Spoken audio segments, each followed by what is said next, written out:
Ladies and gentlemen, hey, hi, how you doing? Welcome back to the channel. Without a doubt, one of the biggest controversies and one of the hottest topics within Call of Duty recently, specifically Warzone, is that of skill-based matchmaking. What is basically ranked play, but in casual playlists. Pretty much you either completely disagree with it or you completely agree with it.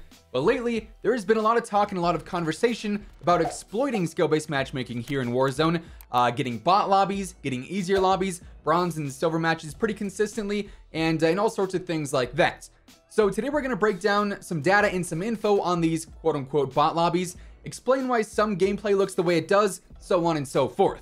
So if you enjoy the video at any point, let me know by dropping a like on it. And of course, if you're new around here, or if you're watching and you're not already subscribed, this is the place to be to stay on top of everything going on in Call of Duty. So if you like what you see, feel free to subscribe with your notifications turned on. Now, if you're active in the Call of Duty community, I'm sure you've heard all the talk recently about pros, streamers, and content creators of all sorts doing some kind of fishy things to get into easier lobbies in Warzone.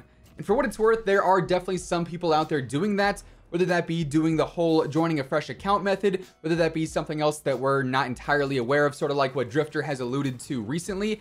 There are definitely some ways out there to exploit the matchmaking system we have in Warzone to get easier lobbies.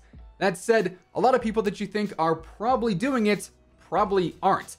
And that is mainly because the matchmaking system that we have, that's obviously driven towards placing you with equally skilled opponents, is also driving you towards playing longer.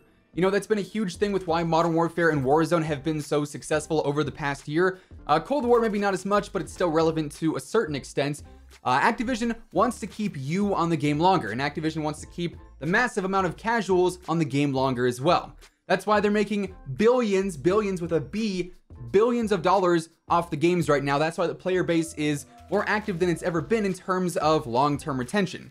So just like how Activision wants to keep Timmy Quickscopes on the game spending money and playing longer, it also wants to do that with the best players out there. And that's partially, not the entire reason, but that's partially the reason that a lot of great players, top 1% players, end up in these bronze and silver lobbies sometimes, because the game and the matchmaking wants to keep them happy. Basically, it wants to keep them on the game. Now, if you're confused when I say gold lobbies or bronze lobbies, etc., no worries. That's basically like the major focus in this video. If you didn't know, a brand new site was made recently called SBMMWarzone.com, and I'll leave a link to it down below. You can see all the information I'm going to go over here today on that site. And this site gives you a basic rundown of your recent matches or anyone's recent matches if you have like their Activision ID or their PlayStation name or whatever else. And when you go ahead and look at the match information, you can see the lobby difficulty based off the average stats. I believe like an average KD, quote unquote average in Warzone, is around 0.90. Above average is considered to be like 1.4, so take that for what it's worth. Now, the site shows you that match difficulty, the average lobby of the KD, and then the stats for everyone else in that match. Their KD, their team's KD if you're playing a team-based mode, then also the kills that they got during that game. So for this, we're going to start by looking at my stats and my matches and breaking those down. That's just the easiest to convey what was going on in like how things felt, so on and so forth. So first and foremost here, no, I don't do anything fishy for lobbies. I just get on and play the game, and 99.9% of the time, Lazy is streaming when we play. I don't do solos, it's just not my style, but I'm pretty much always playing with Lazy. His Twitch will be linked down below, and for the most part, we've got pretty similar stats. I have around a 2.96 KD, he has a 2.64, I have about 258 wins, he has just over 300. That's not including LTMs or Alcatraz or anything like that. And that's actually top 1% stats apparently. COD Tracker says that that win count is 30,000th in the world. That KD is top 0.7%. So theoretically, we should be playing pretty decent lobbies. And the vast majority of the time, yeah, we are. But not exclusively. Alright, so we've got my account pulled up here on SBMMWarzone.com. And as we go through this, you guys can see, haven't been winning a ton recently, but getting some higher kill games, but this goes all the way back to Friday, January 8th. I'm not exactly sure when this video is going up, but these are the most recent matches. I've played like the 20 most recent or so. And going back here, you can see Lazy and I were in some duos here, and this is a Diamond 5 lobby, top 20% in the world apparently. But I do vividly remember that before this, on Friday, when this goes back to load, all the way back down here, we were getting some silver and some bronze lobbies before this, not consistently, but we did have a few before this. This, I don't believe, was our first match of the night. But you guys can see here, Diamond 5 lobby, our team's KD, our average KD is a 2.8. The median KD for this lobby was 1.16, so just under that above average area of 1.4, but above the regular average of 0.9. And when you go ahead and look at the players, this is something I've been doing a lot in these lobbies just to see sort of what the competition was like. Lazy and I are actually number 2 and number 3 in the lobby for KD. Number 1 was Huncho here with a 3.3. But we all got pretty similar stats. None of us really played too well that game, but it's still considered a diamond lobby because when you go ahead and look at all these KDs, there's a lot of above average players, you know, all the way down to, what do we got here? 1.4 ends at 41. So there are 41 above average players in this lobby, so almost a third of that game. You go down to that 0.9 mark, wherever we get to that here, we're gonna be at 113. There are 113 players in this lobby that are quote unquote above average of that 0.9, and then the rest are obviously a bit below average, going down all the way to 0.38. But you'll notice a lot of these lobbies, even though it is a diamond lobby, aren't necessarily fantastic, and that comes down to you're not going to find 150 other players that have KDs just like this. You guys can see there's only 10 players in this lobby that have above a 2, but those are all obviously pretty good players, and chances are Lazy and I ran into a lot of these players because we're all probably going to be playing pretty similarly if we have stats like this. We're going to be going to the hotspots, superstore, hangars, hospital. We're going to be rotating pretty similarly with vehicles, with trophies, with UAVs, all that stuff. So despite this being a diamond lobby and there being a lot of lower skilled players when it comes to the overall KD, we're probably not going to feel that too much because we're not going to be running into a ton of these players. Going back to the next lobby right after that, we immediately had a gold 1. Obviously, we didn't win that last match. What did we come in that last match, actually? Let's scroll back down. So we came in 44th. We died right off spawn, basically, right? So the game sort of sees that we didn't win in a diamond lobby. Suddenly, we're now down into a gold 1 lobby, top 27%. The KD really isn't that much lower. The average and the median aren't too much lower than that diamond lobby. But we're also in quads here as well. We picked up Butters. We also picked up one of Butters' friends, Apex. So we were playing with these guys. We ended up finishing in 31st. Again, not a great game, but the stats here, for the most part, Lazy and I are up there. Lazy is 6th here. I'm 2nd. We had 1 player better than us. And again, look at the KDs here. Even though this is a gold lobby, not a diamond lobby, we're still playing a lot of pretty high KDs. This lobby had 20 people above a 2, so actually more than that diamond lobby. But we go down here, we also had quite a few more that were actually under that 0.9. 109, the last match was like 113 or whatever, underneath that 0.9 mark. So even though it's a lower skill difficulty, overall the matches is still pretty similar. And again, we're probably going to be running into a lot of these players just based off of how we play the game and how these guys likely play the game as well. But here's where things get curious. We go in here, we just placed 44th, we just placed 31st. Not very good games. I got 2 kills apiece in those. Then we go into a BR quads match, same team again, and I drop 17 and we win, and suddenly this is a bronze 1 lobby. And I specifically remember this, it's also on Lazy's stream if you're really curious. We ended up lagging like crazy in this lobby. The pregame was super laggy. We had packet loss throughout the entire like first 3 zones. It was brutal. And our team did pretty well. We have that average KD of 2.35. We finished in 1st. We go ahead and look at the overall lobby KD. I'm in 1st, Lazy's in 2nd, Apex is in 3rd, and that's 3/4 of our team right there at the very top of the lobby. And the kill counts in this game are massively different. Even though the KDs are up there, we only have 4 players above a 2 KD in this game. Let's scroll down to 0.9 here. We only have 73 players that are quote unquote above average. So half the lobby in this game is above average, half of it's below, and that's obviously where that bronze ranking comes into play. So going back to here, you can sort of see that trend. We lost pretty badly. Suddenly we get a very easy lobby. Going into the match immediately after that, we're back up into gold. The game sees that we won, and suddenly things are now a bit more competitive. So that's going back to the whole idea that the game wants to keep me on longer. The game wants to make me feel good about myself. If I'm playing bad, if we're not winning games, it's going to toss me that bone. It's going to make things a little bit easier. And then if it sees that, oh, they just clapped those guys, they were frying in that lobby, things are suddenly going to get a bit more difficult. That way, we're not doing that every single game and just making the experience not as enjoyable for other players. At least that's how I see it playing out in my mind. Now, moving on to the next night we played was Sunday, January 10th. And these are our first 2 games on for the evening. We finished in 46, awful start. And we finished in 6th with 12 kills. So these weren't bad games whatsoever. This, though, is me and Lazy queuing into duo trios. We wanted to mess around and try this out. It was a lot more fun for what it's worth, but that's sort of besides the point. Our very first lobby of the night is Diamond 1, top 3%. If we go back and look at the lobbies before that, we ended 9th, 3 kills. We ended 11th, 5 kills, 15th with 9 kills. So we were doing decent. in terms of placements, and I guess decent in kills. I wouldn't consider those to be like great lobbies or anything, but it's curious that the next night, immediately as we jump on, no warm-ups, nothing, we're thrown into a top 3% lobby. When you go ahead and look at this, the stats reflect that. We finished 5th in KD and 7th in KD compared to a lot of other guys that were doing really, really well. Overall kill counts for this lobby, this guy popped off 18 kills. He had a 3 KD. This guy had 12, 3.83 KD. So this is definitely a very, very high skill lobby. And this is to start the night. So there's a whole thing going around that people think that when you first jump on, you have like a lower elo because you haven't played any prior matches. This appears to kind of go directly against that. And I don't really think there's necessarily a huge correlation there. We look at the match right after that. We're still in Diamond. Diamond 3 this time, so not nearly as good. We did lose that last match, but this time we got a lot more kills. Lazy had 16, I had 12. We go and look at the overall players here. The KDs, again, pretty high. I'm 4th in the lobby. Lazy is 7th. We have a 3.32, a 3.11. We go down, we've only got 14 players above a 2 KD in this lobby, but when it goes down to that average of 0.9, 112. So over 2/3 of this lobby is above average, and we've got the rest of the lobby that's pretty low. We still have some really, really low KDs down here though, 0.31, 0.39. And even though this is a diamond lobby, you're still going to see other players who are consistently in diamond lobbies just like us here, and they're going to still be fragging out. You know, there's players out there that are really good, top 1%. Most of the streamers you probably watch on Twitch, they're going to get diamond lobbies just like this, for instance, diamond 3, top 14%, decent average and median KD, and they're still going to drop pretty high kill counts. When you look at this lobby's kills, we dropped 16 and 12. That's because chances are we didn't run into a ton of these players up here. We probably rotated, or I don't remember exactly what happened in this gameplay, but we probably died off early, went to some other rotations, and found a lot of these lower KD players, the 0.99, the 0.83, and that's who we ended up taking out. Then you go to late game. Let's actually look at who finished where in this game. We go to late game. These are the teams that won. They had 7 kills, 1 kill, some decently high KDs. This team had 1 higher KD. Then there's this team, 2 pretty high KDs, 1.6, 2.27. These are the teams that won in the end zone here. Lazy and I are here.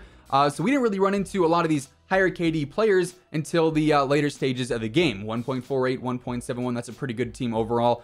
Same deal here. Whereas these teams that died off early on into the match, they predominantly probably have these lower KDs, 0.73, 0.84. We go down to the very bottom KD, 1.82, so that's not too low, but 0.68, 1.06. So the way that these lower KD players are going to approach the game, they're not going to have the same landing spots. They're not going to have the same rotations that a lot of these higher KD players are going to have. That's why you see certain lobbies seem really easy and others seem a lot harder. That 5th place one is right here. The last one we looked at was the 6th place with 12. We finished 21st with only 4 kills. We weren't doing too good. This was a gold 2 lobby as well. So it's going to keep us in this trend of we're not winning. We're not getting insane kill counts. It's going to lessen that threshold a bit, make lobbies maybe a tad bit easier. But we go into a gold 1 lobby. Right after we dropped 11 kills and placed in 5th, we're back up in diamonds. So it sees that we're dropping a higher kill count. Maybe we can go back up into a higher bracket. Diamond 2, for that lobby, we go in 25th with 5 kills here, Diamond 4. So we're getting sweaty lobbies all throughout the night. We got on 11th place here, back down to gold 2 because we haven't won yet.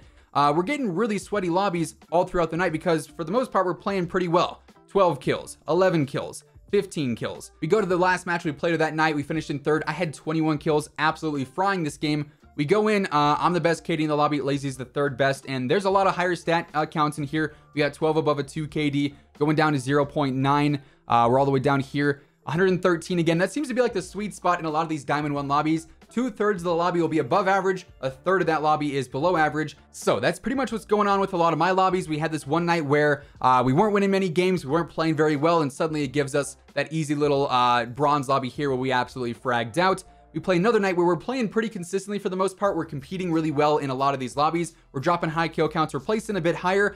And it doesn't really drop us down all that much, likely because the system assumes that we're playing at a decent level. Things don't really need to change all that much. Now, I also wanted to look at TP's stats here. He's one of the better players in Warzone right now. Man's got a 5.17 KD, so he's like above average, over 1,500 wins, almost 60,000 kills. So he's definitely like the top of the skill bracket, top 0.01%, right? And I want to look at a few of his matches because you'll notice some somewhat similar trends. Matches where he plays well, he'll continue to get gold or diamond. But then there's also matches where he gets some lower brackets as well. But going into some of his matches here, these are 2 back-to-back games of placing in 37th with no kills whatsoever. This is a Diamond 3 lobby. He's got his team here, average KD at 2.5, so definitely an above average team.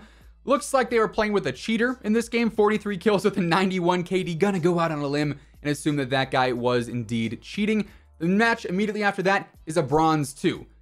Going off of this, what this says to me is that where are these matches at? This match was miserable for them. Obviously, they got clapped by that cheater. That man dropped, what, 43 kills, I said. So immediately after this diamond lobby, they're going to drop down into a bronze because this experience probably wasn't very good. So this is a bronze lobby, diamond, bronze. Immediately after that, 7 kills, or 7th place rather, with 12 kills. So a pretty good lobby overall. Silver 3. So they're going up in skill here. Not really much of a correlation there just because they didn't drop any kills in either of those lobbies. So it went diamond, bronze, silver. Right after that, BR quads. We're going up to gold 3 now. They dropped some more kills into silver, so that skill level is slowly increasing overall. After that, 28th place with 3 kills. Again, nothing too crazy, and they're still staying in gold. So you can sort of see the correlation here. If you're not going absolutely crazy and fragging out in a game, your skill level, your bracket difficulty probably is not going to go up a ton, but the moment you do, it's probably going to change. We go in here, 7th place with 14 kills. Gold 4, so we're getting a little bit worse just because the lobbies haven't been super great. They haven't been dropping a ton of kills. We then have a 2nd place with 20 kills, so these are a bunch of gold matches here, and they're doing decent. He just dropped 14, though.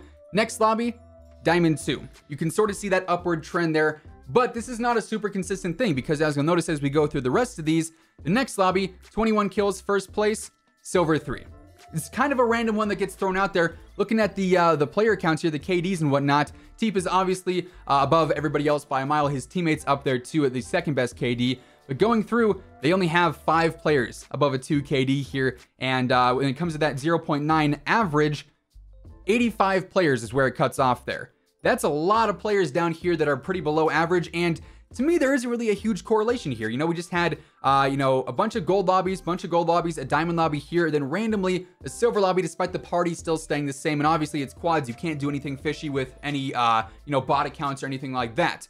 You look at the match immediately after that, though, jumps back up to diamond because obviously he frags out in the silver lobby. So occasionally you're going to get these bones thrown to you, which is for some reason what everyone wants to focus on. They say, hey, look at this, he's got a silver 3 lobby, he's fragging out, he's doing something fishy. I don't think that's the case because the sample size that we have here appears to show otherwise. So that is pretty much how my matches have looked recently, and keep in mind that is obviously only a small recent sample size, and same deal with Teeps as well, but you can sort of see the patterns there. Things tend to go up and down depending on how you and how your squad are playing and how your matches are going. If you're losing a few in a row with low kill counts, you can sort of expect that lobby overall difficulty, I guess, to dip some. If you're absolutely frying, those diamond lobbies are probably going to be a bit more consistent, but overall, nothing is 100% consistent in this matchmaking because the lobby sizes are so big. As I sort of alluded to, even in those diamond lobbies, there were still plenty of low tier players that you could sort of take advantage of if you know how to play the rotations and you typically know how to engage gunfights in various areas of the map. At the same time, in those diamond lobbies, for instance, there's obviously plenty of good players too. In the gold lobbies, it's obviously a lot more mixed, maybe closer to 50-50. Same thing with silver and ultimately bronze. And the reason that it's so mixed, even in a gold lobby or even in a bronze lobby, is that larger player count. At some point, the matchmaking system is going to bring in the best connection despite their stats, simply because you're not always going to find 148 or 145 other top 1% players. You'd have guys on 300, 400, 500 ping if that were the case. So this matchmaking, this combination of skill, elo, retention, and ping is occasionally going to give out those freebies, and at times, it's also going to be brutal.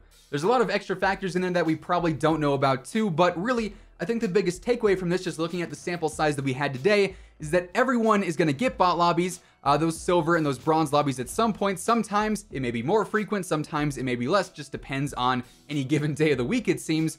But truth is, people who are cheating the system in some way or another, people who are gaming the system, they're going to stand out when you look at this data. You're going to be able to see stronger correlations and it'd be a lot more obvious. At the end of the day, the vast majority of these streamers, the vast majority of these creators are just good at the game. You know, they're playing 6, 7, 8, 9 hours a day in a row. They've played thousands of matches. Some have won thousands of matches. Their game sense is heightened to a level that most players just don't have. That's why they make the game look easier than what Timmy Quickscopes has to deal with on a regular basis. So yeah, there you have it. With all of that being said, that's pretty much what's going on with bot lobbies and skill-based matchmaking in Warzone. There are some ways to exploit it. They're not all totally public, but there's also just a correlation between a lot of the lobbies here and the matchmaking system that we have in place. And like I said, it's sort of comprised of various elements to help reduce the constant sweaty lobbies, but without completely eliminating them, it seems. Yes, everyone is going to get those bot lobbies, and yes, everyone is going to get those really hard, really sweaty lobbies. Chances are, though, the highlights you see, the records you see, they're coming from those easier lobbies because naturally, that's where those are going to happen. But yeah, that is going to wrap things up for today. If you enjoyed the video, let me know by dropping a like on it. And of course, if you're new here and you want to stay up to date with the latest Call of Duty news, intel, updates, leaks, and pretty much everything else in between, feel free to subscribe with your notifications turned on. That way you'll always know whenever I post a new video. As always, if you want to check out any of my partners, be sure to use code WHosImmortal for a discount on all Scuff, G Fuel, and Control Freak products, and all the links for those can be found down in the description below. Well, once again, thanks so much for tuning in, and until next time, take it easy, have an awesome rest of your day, and I'll catch you guys later. Peace out.